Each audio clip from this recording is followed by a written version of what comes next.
Hey guys, Sam Bird here and welcome to Zurich. New track guys means new track walk. New track walk means I'm going to pass you over to Chris Scorn. So we're entering turn one now. We've come off one of the longest straights on the Formula E circus. And as you can see, they're still actually building the track and we're going to be running on this in a little over 2 hours time. You can see when you go through turn one, there are tram lines that we have to cross. We never had to deal with that again before. Lots and lots of camber changes, many more bumps than we've experienced for a while. So we're at now turn two, which again is quite a difficult corner. Not as challenging as the first one. It's about the same as it is on simulator, but the most challenging thing is we are on the outside of the track before we turn in. We then have to cross these tram lines again. There's crown on this road and then it dips off. There's negative camber there and then there's crown on that road that we turn into. So there's so many different changes in contour that the car has to deal with and the driver has to deal with, and it will upset the balance of the car, which is why the drivers need to be very adaptable and the setup has to be quite compliant in order to deal with all these changes.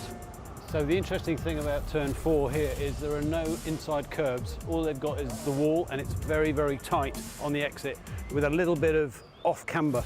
So the cars will probably oversteer on the exit. It's quite smooth here. It's actually been resurfaced, but there are some painted lines. So obviously if there's any rain, it could be quite difficult. But all in all, with no curbs on the inside, the drivers are going to be right up to that wall. They'll be touching the wall right at the apex to get as clean exit as possible. Okay, so as you can see, we're just coming into turn 6 now, and we do get a bit of an incline just before the apex, which when the car's turning in, the rear end will probably go light as a result of this change in surface and the change in attitude of the car. It is quite tight on the exit.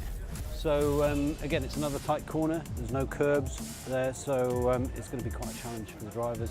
Okay, so the car's come into turn 7, a little bit of a combined entry, a little bit of braking, a bit of turning, then a tight corner into turn 7 where it's quite a tight chicane. They might take the curves, but they won't take the top part of the curb, and then through across the tram lines into turn 8, where again they won't take the high part of the curb, but they'll definitely take the small bits, and that leads on to the final back straight effectively down to turn 10.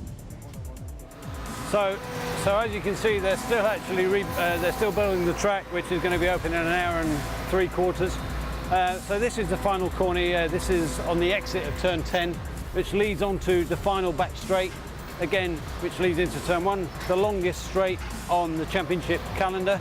So a challenge for the drivers and the engineers again. Hopefully it's going to make a very good race. Lots of grandstands. It's going to be a huge crowd here this weekend. The interesting thing is we go into the pit lane and you see the cobbles. We've never had that before.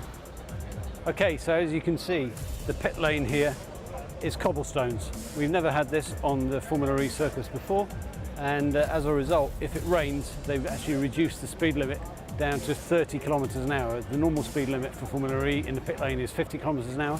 So here with the cobblestones, they've reduced it to 30. So the car's going to be very slow, but obviously it's all in the mind of safety. So they're trying to do this to make sure it's a level playing field for everybody, and we promote safety, which is what it's all about.